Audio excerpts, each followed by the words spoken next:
Hello guys, welcome to my YouTube channel Nursing Education. Today we will discuss about uterine prolapse, which is related to female reproductive system. So let's discuss about uterine prolapse. Uterine prolapse का meaning होता है downward displacement of a uterus. इसमें uterus का displacement हो जाता है. So let's discuss about uterine prolapse. First of all, definition of uterine prolapse. Uterine prolapse is an abnormal position of the uterus in which the uterus protrudes downward. It occurs when pelvic floor muscle and ligaments stretch, weaken and no longer able to support the uterus. इसमें uterus का position abnormal हो जाता है जब pelvic floor muscle और ligaments week हो जाते हैं, स्ट्रेच हो जाते हैं, उसकी वजह से डाउनवर्ड्स डिस्प्लेसमेंट हो जाता है यूट्रस का. This is the definition of uterine prolapse. Uterine prolapse में यूट्रस का पोजीशन एबनॉर्मल हो जाता है और इसमें पेल्विक फ्लोर मसल और लिगामेंट्स वीक और स्ट्रेच होने की वजह से ऐसा होता है, जिसकी वजह से यूट्रस डाउनवर्ड डिस्प्लेसमेंट हो जाता है यूट्रस का.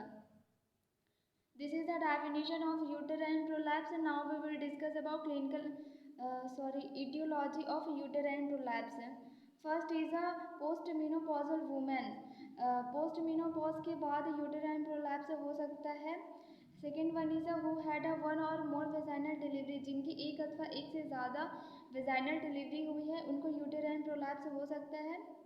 Third one is a damage to supported tissue during pregnancy and child birth.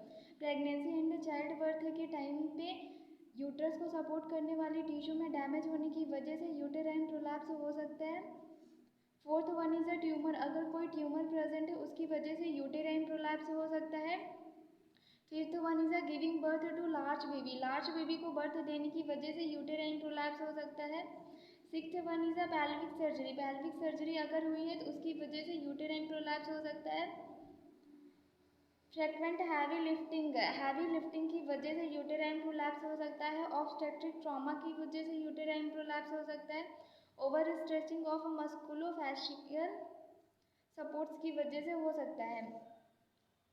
This are the etiology degree of uterine prolapse. यहाँ पर डिग्री बताई गई है यूटेराइन प्रोलैप्स की. First is a first degree, second degree and third degree. First degree cervix prolapse into the vaginal canal. इसमें cervix vaginal canal में prolapse हो जाती है. सेकेंड स्टेज में cervix is at the introitus. Cervix introitus में होती है. Third stage cervix extend over the perineum. Cervix इसमें पेरिनियम के ऊपर एक्सटेंड रहती है. These are the third degrees of uterine prolapse. First degree में सर्विक्स वेजाइनल कैनाल में प्रोलैप्स कर जाती है. सेकेंड स्टेज में इंट्रोइटस में और थर्ड स्टेज में पेरिनियम में. दीज आर द etiology और degrees of uterine prolapse. Now we will discuss about clinical manifestations in case of a uterine prolapse. First is a sensation of heaviness or a pulling in a pelvis. Patient को heaviness feel होगा और pelvis में pulling feel होगा. Second one is a tissue protruding from vagina. Tissue protruding होगा vagina में. Looseness in tone of vaginal tissue. Vaginal tissue का tone भी loose हो जाएगा. बैकेज होगा पेशेंट को. ब्लडी डिस्चार्ज होगा. Symptoms are aggravated by obesity, standing, straining, coughing और lifting heavy object. ये सारे फैक्टर्स यूटेराइन प्रोलैप्स के सिम्टम्स को एग्रावेट करेंगे. यूरिनरी प्रॉब्लम्स होंगी पेशेंट को. For example urinary leakage, urinary retention देखने को मिलेगा पेशेंट में. Pressure and heaviness in vaginal region. Vaginal region में प्रेशर एंड हैवीनेस फील होगा. एब्डोमिनल पेन होगा पेशेंट को. Ulceration of cervix. सर्विक्स में अल्सर हो जाएंगे. These are the clinical manifestation in case of a uterine prolapse. Now diagnostic evaluation to diagnose uterine prolapse. Pelvic examination के through uterine prolapse को diagnose कर सकते हैं. Now we will discuss about management. First is a hysterectomy और surgical correction. Hysterectomy का meaning होता है surgical removal of uterus. उसके थ्रू हम यूटेराइन प्रोलैप्स को ठीक कर सकते हैं और सर्जिकली करेक्ट करेंगे यूटेराइन प्रोलैप्स को. Second one is a vaginal pessary. Vaginal pessary is a plastic device inserted into the vagina to add pelvic support as a temporary or palliative measure if surgery can't be done.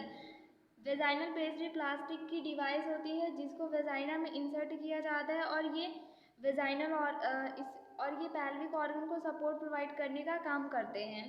That is a vaginal pessary. Third one is a oestrogen cream to decrease genital atrophy. Genital atrophy को decrease करने के लिए oestrogen cream patient को देंगे। Now complications, अगर हमने uterine prolapse को treat नहीं किया तो पेशेंट में कॉम्प्लिकेशंस देखने को मिलेंगी। First is a necrosis of cervix uterus है। यूट्रस और सर्विक्स में नेक्रोसिस देखने को मिलेगी। नेक्रोसिस का मीनिंग होता है cell death. Second one is a total faecal incontinence. Faecal incontinence होगा मीन्स इनएबिलिटी टू कंट्रोल है। पेशेंट अपने बॉवल फंक्शन को कंट्रोल नहीं कर पाएगा। इन्फेक्शन हो सकता है पेशेंट को। These are the all about uterine prolapse. Thank you so much. If you like my video then like, subscribe and share my channel.